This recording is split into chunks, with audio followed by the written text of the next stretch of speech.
욥이 하는 대답을 들어보니까 이 빌닷이 화가 난 거예요. 이 사람 누군가 하면 원조상이 아브라함입니다. 아브라함하고 그두라라고 하는 사이에서 낳은 수아의 후손입니다. 하나님을 굉장히 경외하고 말씀 속에 살았던 사람 같습니다.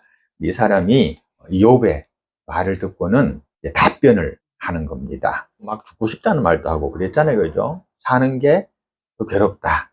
차라리 죽으면 좋겠다. 네가 어떻게 하는 말이 폭풍 같다. 거침없고 막 해낸다. 요즘 말로 네 막말하지 마라. 이런 얘기입니다. 야, 하나님이 응? 정의로우신 분인데 그 정의로우신 분이 정의를 굽게 하겠느냐? 그 전능하시니가 공의로운 분인데 그 공의로운 것을 그거를 또 꺾게 하겠느냐? 스스로가 공의와 정의를 꺾어버린다는 게 말이 되냐? 그러면서 심한 말 합니다. 자녀들이 죽었잖아. 다 몽땅. 공의로우신 하나님이 절대로 그냥 두게 할 리 없다. 그러니까 그들이 네 자녀들이 잘못한 게 있어서 하나님이 다 죽인 기다. 이러면 야, 이거 한번 보세요. 자녀 죽어서 너무너무 슬픈데 거기다가 또 자기 자신도 몸에 병을 얻어가지고 너무너무 괴로운데 거기 와가지고 네 자식이 죽은 거 그 자식들 잘못이다. 공의로우신 하나님이 네 자식이 그냥 죽었겠나? 그들이 죄 지으니까 죽였지. 마음 아프죠, 그죠? 그렇다고 해서 지금 이 빌닷이 하는 말을 이거를 보면서 자기 생각만 갖고 말하는 거는 참 잘못됐다. 그죠? 그리고 상대방에게 그 말이 얼마나 큰 아픔을 주는지를 깨달아 아는 영이 우리에게 있어야 되겠구나 하는 걸 느끼면 됩니다. 그냥 평상시에 그냥 내뱉는 말, 나는 아무렇지 않게 내뱉은 말이 상대방에게는 굉장히 큰 고통을 줄 수 있습니다. 그래서 오늘 빌닷의 이 말을 보면서 입에 나온다고 말이 아니고 그냥 하는 말이 아니구나 라는 것을 깨달아 알 필요성이 있습니다. 이 빌닷의 신앙관이 잘못됐습니까? 잘못된 건 아닙니다. 하나님이 공의로우신 분이시다. 하나님이 정의로우신 분이시다. 잘못된 거 아닙니다. 그죠? 공의롭고 정의로우신 하나님이 그렇게 하시는 이유가 있는데, 그죠? 지금 이렇게 욥에게 하는 이유가 있잖아요. 근데 그거를 못 본 겁니다. 그는 바르게 하는 겁니다. 근데 바르게 하는 것이 상대방에게 상처를 줄 수가 있고, 또 이 빌닷의 말 속에서 우리는 하나님을 도로 발견할 수 있어야 됩니다. 어떤 하나님을 발견해야 됩니까? 하나님을 찾으면, 그에게 기도하면 그가 너를 찾아주실 분이다. 너를 만나주실 분이다. 하나님께서는 그 앞에서 정결하고 정직하다면 반드시 회복시켜 주시는 하나님이시다. 빌닷의 말 속에서 하나님을 발견해야 됩니다. 하나님이 공의로우신 분이고 정의로우신 분이시고, 우리가 힘들 때 하나님 앞에 기도하면 만나주시는 분이시고, 나의 문제를 고하면 그 문제를 해결해 줄 분이시고, 내 문제가 힘들다 할지라도 하나님께 아뢰이면 그 하나님이 그것을 다 처리해 주실 분이다. 그렇죠? 네. 그런데 이걸 잘 알고 있는 빌닷인데 그 뒤에서 역사하시는 하나님 역사를 몰랐다는 겁니다. 우리가 예수 믿는다라고 하면서도 우리가 하나님의 뒤에 역사하심을 잘 모르다 보니까 그것 때문에 우리가 때로는 실망하고 낭만하고 교회를 떠나고 하나님 앞에 서기를 기뻐하지 아니하는 상황들이 발생합니다. 우리 교회는 그런 사람들 없지만은 크거나 많은 교인들이 있는 곳에 보면은 나 교회 다니기 싫어 라고 하는 분들이 있습니다. 그게 왠가 하면은 상처를 받아서 그런데 그 상처가 뭐 목사님한테 받든 교인들한테 받든 사람한테 받는 상처야. 하나님 상처 준 거 아니야. 사람에게 받은 상처가 왜 줬을까? 하나님 말씀하셨거든요. 예사야서 보면 네가 잘못하면 내가 인생 채찍과 사람 몽둥이라도 너를 때려가지고 내가 너를 바로 세워줄 거다. 그렇게 했거든요. 그러니까 나에게 오는 아픔 때문에 나를 바로 세우려고 하는 하나님의 섭리를 발견하지 못하니까 뭔 말이 나와? 아이 귀한다. 들어봐. 이 말이 나와. 그것을 왜 내게 허락하셨는가를 먼저 생각하면 하나님께 뭐가 나올까? 감사가 나오지요. 그리고 이걸 통하여서 나에게 하나님 주시려는 은혜가 무엇인가라는 것을 깨닫게 된다는 말이에요. 자, 그리고 7절에서 많이 봤죠? 이 말씀. 욥에게 대답하는 답변 속에 나온 말입니다. 귀한 성구입니다. 바른 시작을 가진 자는 반드시 크게 창대케 형통케 하신다는 하나님의 말씀입니다. 그죠? 같이 한번 읽어보겠습니다. 시작. 내 시작은 미약하나 내 나중은 심히 창대하리라. 이 말씀이 욥기서에 있고 욥의 친구 중에 한 명이 빌닷이라고 한 거고, 참 믿음을 한 말이죠. 그죠? 네가 시작은 미약하지만 네가 온전하게만 하나님과 바로 서서 한다면 나중에는 힘이 크게 될 것이다. 그리고 모든 게 해결되겠어요. 그 말입니다. 사람이 범죄하면 하나님께서 벌하신다 하는 것은 일반적인 진리다. 사람이 잘못하면 벌하는 건 당연하다고 생각합니다. 숙제 안 해가면 회초리 맞는 게 당연하다고 생각합니다. 자, 요즘에 당연한 거 아니구나. 요즘에는 큰일 나구나. 우리나라 훈장 서당 김홍두의 서당 보면은 왜 서준한테 회초리 맞는 아이, 우는 아이 있잖아요. 그죠? 그게 사실 어디 되는 건 줄 압니까? 옛날 조선시대 때는 뭐 체벌이 아닙니다. 애가 예를 들어서 뭐 잘못했어. 그러면 선생님이 얘기하는 겁니다. 너 잘못했지, 안 잘못했어? 이렇게 묻습니다. 그럼 잘못했습니다. 그러면 엄마한테 가서, 아버지한테 가서 내가 이러이러한 잘못을 해서 훈장님한테 혼이 나야 되겠는데, 매를 맞아야 되겠는데, 라고 얘기해라. 그러면은 그 말을 들은 부모가 어떻게 하냐면은 딱 들어보고, 아, 요거는 회초리 몇 대를 맞아야 되겠다. 그럼 회초리 몇 개를 만들어. 한 개, 두 개, 세 개, 10개를 만들어. 그래갖고 그 회초리를 보내는 거예요. 그럼 그 다음날 훈장 선생님이 그거 갖고 때리는 거야. 그만큼만 때리는 거예요. 우리나라 그게 회초리 문화가, 체벌의 문화가 굉장히 민주적인 문화였어요. 조선시대 때. 근데 이제 그게 이제 군사정권을 거치면서, 외정시대와 군사정권을 거치면서 폭력적으로 변했고, 강압적으로 변했고, 그랬던 거죠. 사람이 범죄하면 하나님께서 벌한다는 것은 당연한 말입니다. 그래서 하나님께서는 공의로우신 분이시기 때문에, 공의로우신 분이기 때문에 잘못한 건 벌하고, 잘한 거는 상을 주십니다. 그래서, 그런데요, 그러다 보니까 사람이 범죄하면 범죄한 그 자신이나 그 자녀를 하나님은 죽이시기까지도 합니다. 실제로 그래요. 요한계시록에 있어요. 이런 말씀이 있어요. 또 내가 사망으로 그의 자녀를 죽이리니. 뭔 말이야? 사망으로 자녀를 사망시키겠다는 거야. 모든 교회가 나는 사람의 뜻과 마음을 살피는 자인 줄 알지라. 내가 너희 각 사람의 행위대로 갚아주리라. 이랬거든요. 그 어떻게? 잘못하면 하나님이 나도 죽이고 자녀도 죽일 수 있다는 겁니다. 내 주위 사람도 죽일 수 있다는 겁니다. 하나님이. 그러므로 사람은 회개해야 된다는 겁니다. 회개하면, 근데 하나님은 또 사랑의 하나님이시니까 용서하시고 또 뭐 해줘? 회복시켜 주시는 분이시다. 지금 이 빌다에서 말하고 지금 똑같은 말씀드리거든요. 그렇죠? 잠언서에 보면 자기의 죄를 숨기는 자는 형통하지 못하나 자기의 죄를 자복하는 자는 불쌍히 여김을 받을 것이다. 이렇게 돼 있거든요. 누가 불쌍히 여겨? 하나님 불쌍히 여긴다는 거지. 그래서 용서해 주신다는 겁니다. 그죠? 그러니까 자복하고 회개하는 것이 굉장히 중요하다는 겁니다. 그러니까 지금 빌닷이 하는 말이 그거예요. 하나님 앞에 자복하고 회개해라. 그럼 하나님 회복해 주실 거다. 그게 여기 6절 말씀. 네가 미약하게 작게 시작하더라도 그것이 바르다면 나중에 하나님께서 선하고 좋은 것으로 갚아주실 것이다.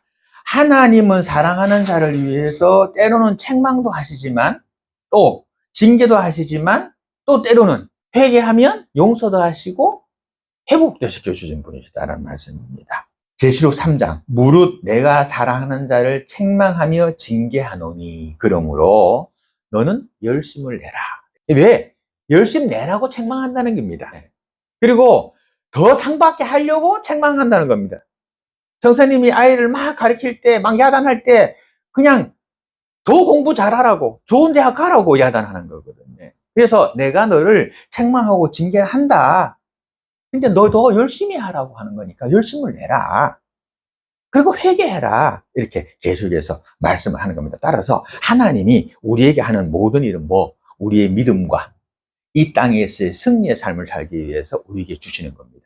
근데 그거를 자칫하면 고통이다라고 할 수 있죠. 내가 왜 이런 일을 당해야 되나? 이럴 수 있죠. 근데 왜 이런 일을 당해야 되나라는 그 뒤에 가만히 보면 뭐가 있느냐? 내 욕심이 있습니다. 대부분이 그래요. 내가 욕심을 내는 바람에 그 어려움을 당하게 되고, 내가 욕심을 내는 바람에 문제가 생기게 되고, 내가 욕심을 내는 바람에 내가 힘들게 된 것이지 누가 힘들게 한 것도 아닙니다. 하나님 힘든 것도 아니에요. 근데 내가 욕심낸 것 때문에 바로잡으려고 하나님이 그에게 책망하시는 것이 뭡니까? 나에게는 고통으로 느껴지는데, 믿는 사람은 그것을 고통으로 보지 말고 뭘로 봐라? 하나님의 어루만짐인 줄 알아. 기도하고 회개하고 자복하고 돌아서라. 그러면 그걸 가지고 하나님께서 더 높여주신다. 이런 말씀입니다. 내 시작은 미약하다. 이 말씀이 그렇게 해서 무조건 시작을 작게 해라 그런 얘기 아닙니다. 네 시작이 미약할지라도 라는 말입니다.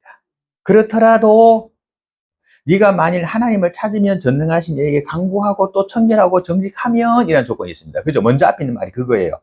그러니까 네가 만일 하나님 앞에 바로 서 있고 하나님을 찾고 전능자 하나님께 간구하고 네가 청결하고 정직하면, 그러면 시작이 어떻더라도 미약하더라도 이런 얘기입니다. 그렇더라도 이런 말입니다. 그러니까 중요한 것은 뭐냐면은 그 시작할 때에 그것이 하나님 편에 바로 서 있느냐, 정직하게 행하느냐, 공의롭게 행하느냐, 온전하게 행하느냐, 다른 사람을 해하려는 것이 아니라 다른 사람의 도움을 주기 위해서 시작하느냐, 하나님을 영화롭게 하려고 시작하느냐, 이거라는 겁니다. 내 욕심 때문에 하느냐, 그걸 또 돌아보라는 겁니다. 두세 사람이 모인 곳에도 나도 그들 중에 같이 있다. 우리가 두세 사람이 모여서 예배 드리더라도 이것은 우리만 있는 것이 아니라 하나님이 함께하고 있다. 이것을 믿는 자가 복되다. 이런 얘기입니다. 요한 웨슬리가 옥스퍼드 대학을 다녔어요. 그런데 이 사람이 거기서 동생인 찰스 웨슬리하고 뭐 했냐면 몇 명 친구들이 모여가지고 성경 공부 시작했어요. 거기서. 그러면서 같이 기도했지요. 이 숫자가 몇 명 안 됐어요. 미미했어요. 그런데 그들이 모인 것이 뭐였습니까? 바른 신앙, 바른 하나님께 영광, 자기 욕심들이 아니었잖아요. 하나님의 말씀을 더 배우고자 하는 욕망, 이런 것들이었잖아요. 그죠? 그러니까 어떻게 됐습니까? 이 모임이 지금 감리교 있죠. 울진에 제일 많은 데가 감리교인 것 같아. 내가 보니까. 이 감리교회를 창설한 사람이 바로 요한 웨슬리입니다. 이 감리교가 어디서 시작됐느냐? 이 옥스퍼드 대학에 몇 명이 모여서 성경 스터디하고 기도하던 모임이 지금 전 세계에 감리교를 만들어낸 겁니다.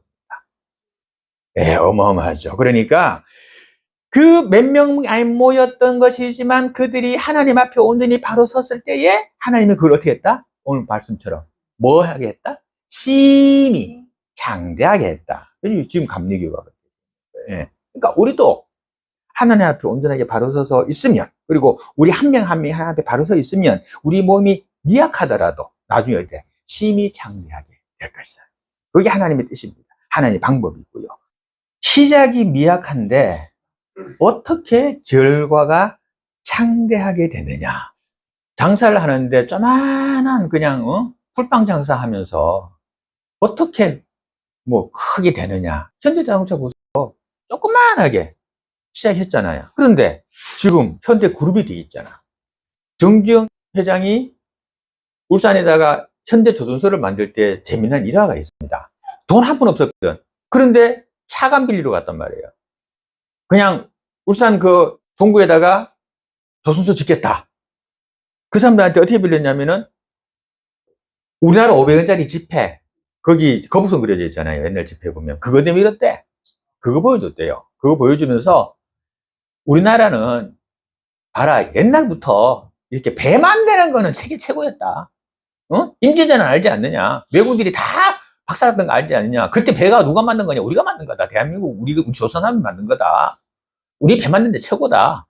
그러니까 돈 빌려 타고 이랬대요. 무대뽀지. 그래서 현재 조선소 만든 거예요. 그 돈 가지고. 그 허벌판 백사장에다가. 그래 만든 게 현대 조선소예요. 작은 것 같지만 나중에 보면 크게 되는 게 있습니다. 나폴레옹이 이런 말을 했습니다. 나는 칼로서 유럽 전부를 제패하려고 했지만 실패했다. 그런데 십자가에 죽은 예수는 온 지구를 제패했다. 이렇게 말했다. 맞잖아요. 그죠? 나폴레옹은 살아서 그렇게 했는데 못했잖아. 근데 예수님은 죽었는데 어디 있어? 전 세계를 죄했다. 하나님 앞에서 그것이 온전하고 바르면 우리가 작은 믿음을 가지고 있고 우리가 작게 하더라도 우리 속에 역사하신 하나님이 있다면 우리의 나중은 심히 창대하게 된다. 왜? 이유가 있어요. 하나님이 예수님을 이 땅에 보내셨잖아요. 하나님이 이 땅을 창조하셨잖아요. 그리고 이 하나님이 보내신 예수 그리스도가 선포하신 말씀이 있어요. 이것을 너희에게 이르는 것은 너희로 내 안에서 평안을 누리게 하려 합니다. 세상에서 너희가 환난을 당하나 담대하라. 내가 세상을 이기었노라. 맞잖아. 이겼잖아. 전 세계를 대표했잖아. 그죠? 이미 선포되어 있는 말씀이에요. 그러니까 우리가 어떻게 예수님만 따라가면 예수님처럼 승리자가 되는 거고 패배자의 삶을 따라가면 패배자가 되는 거예요. 세상에서 우리가 환난을 당하나 뭐 하라? 담대해라. 왜? 이미 이겨놓은 싸움이다. 하나님이 이겨놓은 싸움이고 예수님이 이겨놓은 싸움이야. 그러니까 이미 이기는 싸움을 하니 우리가 겁먹을 필요가 없다. 그래서 담대하라. 이런 말씀입니다. 이기는 방법 뭐야? 예수님만 따라가면 된다. 이겁니다. 요한일서 5장 4절에 이런 말씀이 있습니다. 무릇 하나님께로부터 난 자마다 세상을 이기느니라. 세상을 이기는 승리는 이것이니 우리의 믿음이니라. 예수께서 하나님의 아들이심을 믿는 자가 아니면 세상을 이기는 자가 누구냐? 예수님이 하나님의 아들이심을 믿고 그를 믿는 자, 그가 세상을 이겼다는 것을 믿는 자, 그는 어디서 이겨? 이 세상을 이긴다. 그러니까 우리는 이기는 권세를 받은 백성이다. 아멘? 아멘. 우리는 지는 권세가 없어요. 이기는 권세만 있지. 그러니까 담대하시기 바랍니다. 야, 내가 왜 이렇게 미약하지? 내가 왜 이렇게 못났지? 라고 하지만 그 속에 하나님이 계시다면 그는 절대로 미약한 존재가 아닙니다. 대단한 존재지. 대단한 존재입니다.